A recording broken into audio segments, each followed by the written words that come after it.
오늘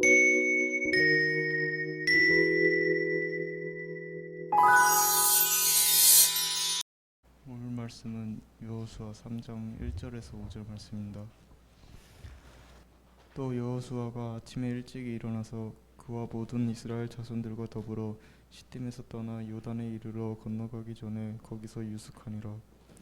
사흘 후에 관리들이 진중으로 두루 다니며 백성에게 명령하여 이르되 너희는 레위 사람 제사장들이 너희 하나님 여호와의 언약궤 매는 것을 보거든 너희가 있는 곳을 떠나 그 뒤를 따르라. 그러나 너희와 그 사이 거리가 2000규빗쯤 되게 하고 그것에 가까이 하지는 말라. 그리하면 너희가 행할 길을 알리니 너희가 이전에 이 길을 지나보지 못하였음이니라 하니라. 여호수아가 또 백성에게 이르되 너희는 자신을 성결하게 하라. 여호와께서 내일 너희 가운데 기이한 일들을 행하시리라. 아멘. 오늘은 우리가 지난주 봤던 두 정탐꾼이 가나안을 정탐하고 이 여리고성을 정탐하고 돌아와서 여리고 성에 있는 사람들이 하나님 행하신 일로 인해서 간담이 서늘해져 있다. 그러한 이야기를 여호수아에게 보고를 하게 되죠. 이스라엘의 지도자였던 여호수아는 이스라엘 자손들과 함께 시옥적인 그 시딤을 이제 떠납니다. 떠나서 요단에 이르러서 이 요단강을 건너가기 전에 거기에서 이제 유숙을 하게 되죠. 오늘 말씀 보니까 3일을 유숙했다 그랬어요. 여러분 자세히 보지 않으셨을 수도 있는데요. 오늘 말씀에는 이 이스라엘 백성들이 시딤을 떠나서 요단으로 와서 이제 요단강 앞에서 요단을 건너기 전에 3일 동안을 유숙했다 그랬어요. 여러분 여기 이 3일이라는 기간은 참으로 중요한 기간입니다. 무조건 요단강을 건너서 여리고로 쳐들어가자 그랬으면 어쩌면 이를 그르칠 수도 있었을 것입니다. 우리는 흔히 내 생각대로 그리고 내가 마음먹은 대로 그렇게 무슨 일을 하려고 하면 항상 문제가 생기는 것을 발견합니다. 그래서 여러분 무조건 내 생각대로 내 판단대로 하기 전에 여기 이 3일을 유숙했던 이스라엘 백성들을 꼭 생각하셔야 합니다. 무슨 일을 하려면 어떤 일을 결정하려면 어떤 판단을 하려면 조금 시간을 유보하는 것이 좋습니다. 그 시간은 어떤 시간입니까? 여기 지금 3일이라는 시간은 어떤 시간이에요? 우리 식대로 말하면 기도하는 시간이죠. 준비하는 시간입니다. 하나님께 묻는 시간입니다. 여호수아는 이 가나안 입성이라는 새로운 시작을 앞두고 잠시 멈춰서서 하나님께 기도하는 시간을 3일 동안 가졌던 거예요. 이미 하나님께서는 여호수아에게 이미 그 땅을 주겠노라고 말씀하셨고요. 이스라엘 백성들은 그 젖과 꿀이 흐르는 그 가나안 땅으로 출발한 지 지금 40년이 된, 그러니까 지금 뭐 한시라도 지체하고 싶지 않았을 겁니다. 혹 사람들은 믿음이 좋으니까 뭐 믿음대로 그냥 가는 거야 뭐 그렇게 말씀하실 수 있는데요. 그런데 여호수아는 3일이라는 귀중한 시간을 유숙하면서 하나님께 묻고 또 하나님께서 대답하시고 그런 시간들을 갖습니다. 여러분 왜 기도하십니까? 기도하는 시간을 갖는 이유는 뭐죠? 지금 내가 하려는 그 일이, 내가 하려고 하는 그 일이 하나님이 원하시는, 하나님이 기뻐하시는 일인지를 확인하는 시간이 바로 기도하는 시간이죠. 하나님의 뜻을 발견하는 시간이 기도하는 시간이에요. 우리들도 어떤 일을 하게 될 때에는요, 잠시 멈춰서서 기도하는 시간을 가질 수 있어야 합니다. 이것이 바로 그리스도인이에요. 그런데 3일이 지나고 난 뒤에 어떻게 돼요? 이스라엘의 관리들이 진중으로 다니면서 백성들에게 이렇게 말합니다. 여러분, 레위 족속의 제사장들이 여호와의 언약궤를 메고 가는 것을 보거든 여러분들은 그 뒤를 따라가세요. 레위 족속의 제사장들이 여호와의 언약궤를 메는 것을 보거든 너희는 그 뒤를 따라가라고 그렇게 권면합니다. 그런데 가까이 붙어가지 말고 2000규빗 떨어져서 가라. 2000규빗이면 얼마나 될까요? 1규빗이 여기부터 여기까지니까 팔꿈치까지가 1규빗이에요. 이렇게 이게 1규빗. 이게 2000개 있는 거지. 이게 약 45cm라 그래요. 몇 규빗? 1000규빗. 1000개죠, 1000개. 예. 그럼 약 한 900m? 그죠? 되겠네요. 그리고 약 1km가 되는 거죠. 1km 정도. 멀다면 먼 길이고 그렇게 떨어져서 가라는 거예요. 왜 이렇게 떨어져 가라 그랬을까? 제가 한번 찾아봤어요. 해석하는 이 주석가들은 이렇게 말합니다. 1000규빗은 만약에 이 요단강이 이 홍해처럼 그렇게 위로 아래로 갈라져서 마른 땅을 건너려면 여러분 바로 붙어가지고 가게 되면 확 갈라지니까 이 물에 잠수될 수 있어요. 그죠? 그래서 떨어지라는 거예요. 좀 떨어져서 걸으라는 거죠. 일정한 거리를 두라는 거죠. 또 모든 사람들이 다 이스라엘의 백성들이 하나님의 역사를 봐야 되는데, 모든 이스라엘 백성들이 하나님의 역사를 직접 봐야 되는데 얼마나 많아요. 이 사람들이 굉장히 많잖아요. 근데 바로 붙어 있으면 가려서 안 보일 수 있어요. 근데 멀리 떨어져 있으면 다 보일 거 아닙니까? 하나님의 놀라운 역사, 막 요단강이 갈라지는 역사, 그 역사를 보게 하기 위해서 떨어지라는 그런 의미로 그렇게 1000규빗을 말씀하셨다, 그렇게 이야기합니다. 그런데 사실 중요한 것은 이러한 권면, 그러니까 이 레위 지파들, 제사장들이 언약궤를 메고 가는 것을 보거든 뒤따라가라, 이러한 권면은 기도를 통해서 하나님의 뜻을 전달받은 이 여호수아가 이스라엘 백성들에게 새로운 땅을 향해 나아가는 과정 중에 그들이 시선을 어디에 둬야 되는지에 대한 아주 중요한 포인트를 말씀해 주고 있습니다. 너희들은 시선을 하나님의 언약궤에다가만 두고 따라가라, 그것을 원했던 거죠. 무슨 말입니까? 이 언약궤는 하나님의 임재를 의미합니다. 즉 이스라엘 백성들은 새로운 땅 가나안에 들어가기까지 오직 하나님만을 바라보고 하나님 중심으로 살아야 한다는 이야기죠. 하나님께 시선을 맞추고 하나님 중심의 삶을 산다는 것은 지금 시대에는 참으로 힘든 일입니다. 그죠? 여러분, 하나님 중심으로 산다는 거 여러분 요즘 시대에 어렵지 않습니까? 그런데 여러분, 우리는 하나님 중심의 삶을 살아가야 합니다. 하나님의 중심이란 말이 무슨 말입니까? 하나님 중심이라는 말은 사람 중심이 아니라는 거예요. 하나님 중심이란 말은 돈 중심이 아니라는 거예요. 하나님 중심이라는 말은 나 중심이 아니라는 거예요. 쉽게 말하면 이기적인 삶을 살지 않는 것을 말합니다. 예수님 믿는 사람답게 말하고 예수님 믿는 사람답게 행동하는 것, 그것이 바로 하나님 중심의 삶을 사는 거예요. 우리의 매일매일, 우리는 매일 판단합니다. 우리는 매일 선택을 해. 심지어는 밥 먹는 것도 뭘 먹을까 선택합니다. 어디로 갈까 판단합니다. 이 모든 판단과 이 모든 선택들이 하나님 중심이어야 한다는 이야기입니다. 내가 어떤 직장을 선택한다면 그건 역시 하나님 중심이기 때문에 그 직장을 선택한 것이어야 합니다. 내가 이 남자 혹은 이 여자를 선택하게 된 것, 배우자로 선택하게 된 건 역시 하나님 중심, 믿음 중심이기 때문인 것이어야 합니다. 오늘 평신도 주일을 맞이해서 목회자가 아닌 평신도들 되신 여러분들에게 권면드립니다. 여러분, 목회자만 하나님 중심의 삶을 살아야 하는 것이 아닙니다. 모든 예수님 믿는 사람들은 하나님 중심, 예수님 중심, 믿음의 삶을 살아야 하는 것입니다.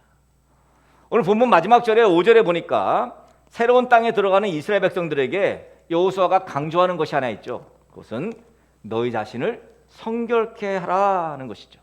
그렇게 자신을 성결하게 하면 오늘 말씀 보니까 하나님께서 기이한 일들, 놀라운 기적을 보여주신다, 그렇게 말씀하고 있습니다. 여러분, 대부분 지금 이스라엘 백성들이 처하는 상황이, 대부분 사람들이 이러한 상황을 닥치면요 어떤 생각을 합니까? 이렇게 생각할 거예요. 아, 지금 요단강을 건너야 되는구나. 지금 요단강이 이 가나안으로 들어가는 길을 막고 있으니 이 요단강을 어떻게 건너야 될까? 그 어떻게라는 걸 고민하죠. 먼저 고민하는 것이 어떻게 요단강을 건너지? 뭐 배를 만들어서 건널까? 이 현실적인 대안들을 고민합니다.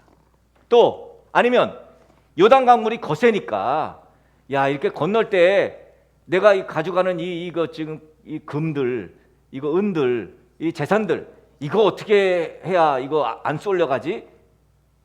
진짜 현실적인 대안 아닙니까? 이런 문제들을 고민합니다. 인간적인 생각, 요령들, 뭐 이런 것들, 그것들 고민하는 것이 당연하다고 생각할 겁니다. 하지만 마지막까지 여호수아가 강조한 것은 무엇입니까? 강을 건너는 방법이 아니었습니다. 너희 자신을 깨끗하게 하라. 성결하게 해라. 왜냐하면 하나님께서는 깨끗한 그릇 그리고 거룩한 사람을 사용하시기 때문이라는 거죠.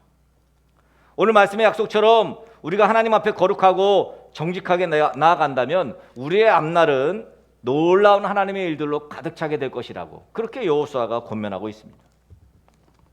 그런데 항상 하나님께서는 우리들에게 우리의 생각과는 전혀 다른 우리는 어떻게 건너는지 그런 요령들을 좀 우리는 파악하려고 하는데 하나님은 전혀 다른 것을 요구하십니다. 마태복음 6장 33절에 예수님께서도 말씀하셨죠. 너희는 먼저 그의 나라와 그의 의를 구하라. 그리하면 이 모든 것을 너희에게 더하실 것이다. 우리는 그저 먹고 입고 자고 쓰고 하는 그런 것들을 더 중요하게 여기고 그것이 중요한데 하나님은 그것보다 더 중요한 게 있다는 거예요. 우리하고 생각이 다르십니다. 이 마태복음 6장의 1절부터 쭉 보면 여러분 내용을 보시면 무슨 뭐 6장에서 주님 가르쳐진 기도도 나오고 다양한 이야기들이 나옵니다만 특별히 들에 핀 백합화를 봐라. 풀들을 봐라. 꽃들을 봐라. 또 공중을 나는 새들을 봐라. 하나님께서 다 진짜 먹이고 입히시는 것처럼 그렇게 자라고 그렇게 키워가고 있다는 거예요. 우리도 마찬가지 아닙니까? 여러분들이 진짜 여러분들이 고민하고 있는 거, 걱정하는 거, 근심하는 거 그것들로 여러분이 키워져 가고 있어요. 하나님이 다 책임지고 있는 거예요. 근데 그거 우리만 모를 뿐이에요. 당사자인 우리만. 그래서 우리는 먼저 하나님의 나라와 의를 구하기만 하면 돼요. 그 나머지는 다 제가 늘 말씀드리죠. 덤으로 우리에게 주시는 거예요. 이상하게 문제가 생겼는데 문제가 문제로 다가오지 않아. 이걸 가리켜서 우리는 은혜라고 말합니다. 다른 사람들은 이 정도 문제였으면 이거는 심각한 문제인데 나한테는 이게 도대체 문제가 되지 않아. 이게 바로 하나님의 은혜예요. 하나님의 나라와 의를 먼저 구하는 자들, 우선순위가 하나님의 나라에 있는 사람들에게만 있는 특별한 은혜죠. 그런데 대부분의 사람들은 하나님을 믿는다고 하면서 세상에 살아가는 문제를 놓고 대놓고 하나님께 기도를 하죠. 먼저 하나님의 나라와 의를 구하면 될 텐데 그저 아주 원색적인 세상을 살아가는 아주 원색적인 문제들, 하나님은 그저 그거 덤이라고 말하는 그런 문제들만 자꾸 하나님께 구해요. 그게 뭡니까? 대표적인 기도 제목이 뭐 남편 돈 잘 벌어오게 해달라는 그런 기도, 우리의 1등하게 해달라는 기도, 가족들 건강하게 해달라는 기도, 이게 대표적이죠. 사실 이 기도는 안 해도 되는 기도예요. 이 기도는 그냥 하나님의 나라와 의를 구하면 나머지는 게 덤으로 오는 기도들입니다. 이건 그냥 덤으로 오는 것들이에요. 먼저 하나님의 나라와 의를 구한다면 이 기도는 할 필요가 없는 기도들이죠. 오늘 하나님께서 우리에게 요구하시는 것이 무엇입니까? 먼저 언제나 성결함을, 거룩함을 요구하십니다. 이거는 성결이, 거룩함이 가장 중요하니까 거룩함에만 신경 쓰면 다른 문제들은 저절로 해결된다는 그런 내용이 아닙니다. 성결하라는 하나님의 요구는요, 하나님의 백성으로 이 세상을 살아가는 책임을 다하라는 내용 아니겠습니까? 우리가 연애를 하면 이 부분이 이해가 됩니다. 왜냐하면 연애를 하게 되면 모든 스케줄을 사랑하는 그 사람 중심으로 계획을 합니다. 내 일거수일투족이 사랑하는 사람 위주로 돌아가요. 하나님 중심이라는 것은 내 유불리함을 따지기 전에 예수님을 믿게 되면 자연스럽게 아주 기본적으로 형성되는 세계관이고 가치관인 거예요. 그러니까 예수 믿으면 하나님 중심이 그냥 되는 거지, 자연스럽게. 당연히 예수님 믿으면 즉 예수님의 말씀대로 말하고 예수님의 말씀대로 선택하고 판단하는 사람이 되면, 이게 바로 예수님 믿는 거니까, 그렇게 되면 당연히 하나님이 내 삶의 중심이 되어서 내 스케줄, 내 만남, 나의 모든 것의 우선순위가 하나님이 되시는 거죠. 오늘 우리에게 성결함을 원하시는 하나님의 의도와 전혀 다르지 않습니다. 요단강은요, 추수기에는 그 제방이 넘친답니다. 그만큼 엄청난 조류가 흐르는 거예요. 그러니까 일반적으로 요단강을 건너기가 쉽지 않습니다. 지금 요단강은 뭐 얼마 남지 않았어요. 저도 요단강 가봤더니 뭐 그렇게 그냥 건너겠더라고요. 요단강이 뭐. 근데 그 당시에 요단강은 추수기 때는요, 제방을 넘었대요. 그러니까 일반 사람들이 그냥 건너갈 수가 없는 강입니다. 지금 길이 막힌 거죠. 어떻게 해야 될까요? 혹자들은 배를 만들자, 뭐 그렇게 말할 수도 있습니다. 어쨌든 방법을 강구해야 될 거 아닙니까? 그런데 느닷없이 여호수아가 성결함을 요구합니다. 너희는 거룩하라. 하나님의 요구죠. 거룩함을 요구하고 있어요. 느닷없이. 무슨 의도인 겁니까? 길이 막힌 근본적인 원인을 해결하면 길이 열린다는 거죠. 길이 막히는 경험이 여러분 얼마나 있으신지 모르겠어요. 저는 참 많이 경험한 본 것 같아요. 그냥 답이 없는, 그냥 꽉 길이 막혀가지고 어떻게 하지? 이거 왔던 데로 다시 돌아가야 되나? 우리도 그렇게 길이 막힌 경험들을 많이 했습니다.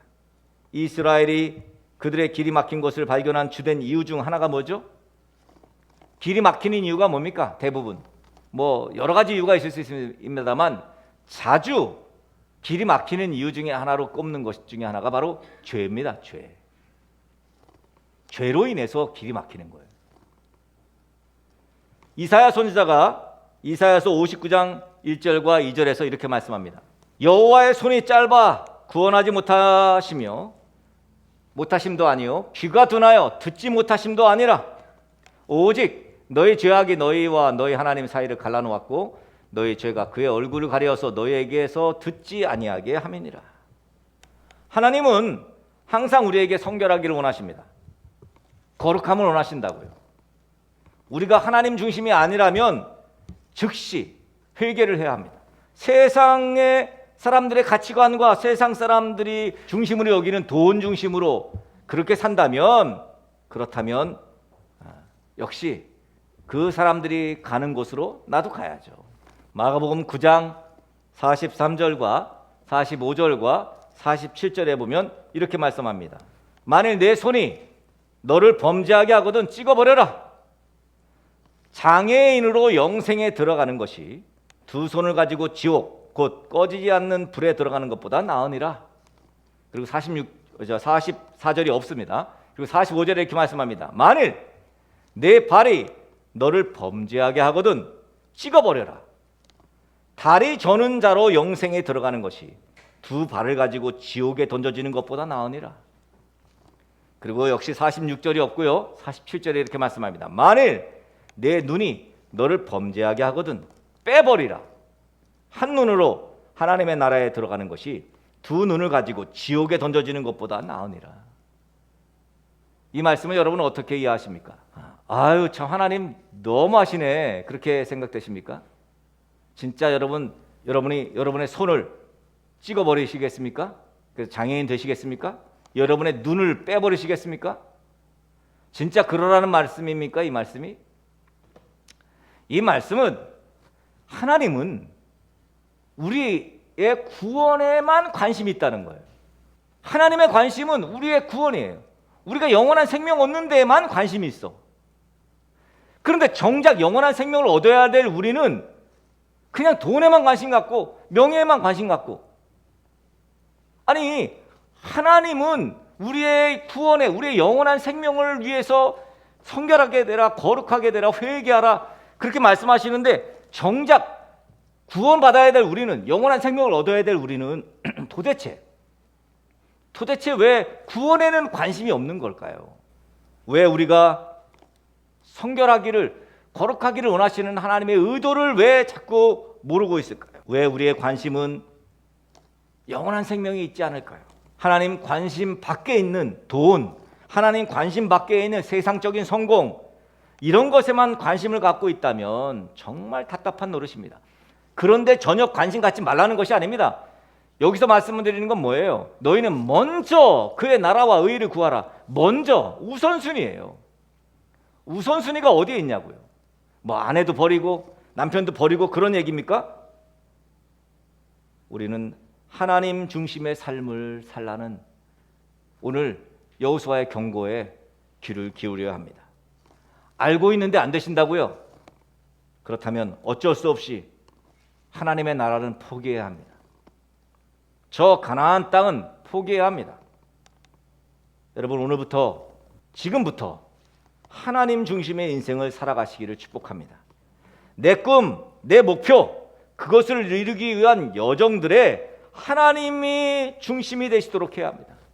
엊그제 금요일 교회 오후에 교회에서 말씀을 준비하고 있는데 어떤 여자분이 계세요 해요. 이런 경우가 없죠. 그래서 누구세요? 그랬더니 여기 근처에 사는 사람이라면서 이제 덥적 그냥 앉아요, 자리에. 그래서 그날 굉장히 더웠습니다, 여러분. 그죠? 여름이었어요, 완전히. 그래서 제가 냉장고에 아주 시원한 물을 500ml짜리를 가져와서 드렸더니 이거 저 주시는 거예요? 그래요. 네, 시원하게 드시라고.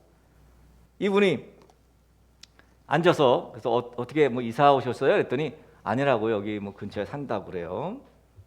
그래서 이야기를 나누는데 앞불싸 뭔가 이상합니다. 이분 첫 마디가 그런데요, 저기 저 성령 100% 저거 무슨 뜻이에요? 그래요. 여기 지금 있는 성령 100% 뭔가 좀 쎄했어요. 느낌이. 아니 뭐 물을 때 이거부터 묻나? 그래서 말씀드렸죠. 저희 교회가 개척된 지 10년인데 저희 개척되면서 저희의 가치를 드러낼 그런 퓨어를 하나 해야 하는데 뭐가 좋을까 기도하다가 성령으로 100% 성령으로 충만해지면 되겠다. 우리 가치를 좀 성령 100% 이렇게 해서 성령 충만하기를 원해서 이렇게 표어로 한 겁니다. 그랬어요. 그랬더니 이 여자가 영이 어떻고 뭐 전적으로 인생을 바쳤느니 어쩌느니, 내일 뭐 하시냐고, 제가 내일 결혼식이 있어서 결혼식 간다 했더니 느닷없이 아니 결혼을 왜 하냐고. 그래서 아니 결혼을 왜 하다니요? 했더니 하나님 아닌 다른 곳에 신경 쓸 겨를이 어딨냐고. 결혼해가지고 애 신경 쓰고 남편 신경 쓰고 왜 그렇게 하냐고. 오로지 하나님에게만 올인해야 되는 거 아니냐고. 그야말로 트집 잡을 이야기만 하는 거예요. 제가 몇 주 전에 진천교회에서 결혼에 대한 강의를 하고 왔잖아요. 그래서 제가 앉혀놓고 진짜 그 결혼에 대한 이야기만 아주 단호하게 말씀 가지고, 그래서 이제 그 할례 또 출애굽기 내용, 생육하고 번성해야 될 이유 등등에 대해서 아주 디테일하게 성경을 막 들이대고, 뭐 제가 이미 준비한 거니까 오랜만에 전투력이 아주 상승했습니다. 제가 목회를 오래 하긴 했나 봅니다. 이분이 한참을 듣더니 뭐 제가 다른 이야기 안 했습니다. 성경 이야기만 했습니다. 이분이 딴소리를 합니다. 말세에, 지금 말세니까 모든 것을 다 포기하고 오직 하나님만 섬겨야 된다고. 제가 맞장구를 쳤습니다. 그래서 오직 하나님만 섬기는 사람들이 우리 등대교회에 모여 있다고. 주일날 11시에 오시면 여기 하나님만 섬기는 사람들을 만날 수 있을 거라고. 제가 정중하게 주일날 11시에 우리 교회 오라고 그랬는데 오늘 안 오셨네요. 우리 장로님, 우리 권사님 모두들 인생의 목표가 하나님 잘 섬기는 거라고. 이 여자분이 끝까지 자기 소속을 밝히지 않았습니다. 제가 물어봤어요. 혹시 장길자? 신천지예요? 아니래요. 뭐 아니라고 하는데 아닌지 긴지 잘 모르겠습니다만 자기도 민구스러웠는지 멋쩍게 가버렸습니다. 근데 여러분, 그 여자가 가고 난 다음에 제가 혼자 생각했어요. 그 이단 신봉자, 그 사이비 여자분이 전혀 틀린 말을 하지는 않았습니다. 우린 하나님 중심으로 살아야 합니다. 내 직장, 내 결혼, 내 자녀, 내 가정, 하나님이 중심에 계시게 해야 합니다. 내 선택과 내 판단의 중심에 하나님이 계셔야 하는 건 맞습니다. 내가 이 직장을 선택하는 데에도 하나님이 중심에 계셔야 합니다. 내가 이 자매랑 결혼하는 것을 선택한 이유에도 하나님이 중심에 계셔야 하는 것입니다. 우리의 가정에도 하나님이 중심에 계시지 않으면 온전한 가정이라고 할 수가 없습니다. 여러분, 부디 여러분 인생의 설계를 하실 때 하나님 중심의 인생을 설계하시기를 부탁드립니다. 여러분들이 거친 요단강을 건너게 될 것입니다. 이제 뭐 한 번이고 두 번이고 세 번이고 이제 막힌 그 가나안 땅을 가야 할 지금 아주 중차대한 상황에서 막혀 있는 요단강을 여러분이 바라보게 될 것입니다. 어떻게 해야 하나? 그럴 때마다 하나님 중심의 판단과 하나님 중심의 선택이, 다시 말하면 거룩하게 되는, 성결하게 되는, 다시 말하면 예수님을 잘 믿는 사람이 되면 저 가나안 땅, 우리가 그토록 꿈꾸는 우리의 최고의 목적지인 이 가나안 땅에 들어가게 되는 저와 우리 여러분들이 될 것입니다. 하나님 중심의 삶에 여러분의 삶을 다시금 계획하시고, 그리고 하나님 중심으로 이제 인생을 트세요. 나 중심이고 돈 중심이었던, 명예 중심이었던 것, 이제는 과감히 그것이 우선순위가 되지 말라는 것이지 그것을 다 버리라는 것이 아닙니다. 하나님 중심이 우선되는 여러분의 인생 되어서 하나님께서 복 주시는 것을 직접 경험하는 여러분 인생이 되시기를 예수 그리스도의 이름으로 간절히 축복합니다.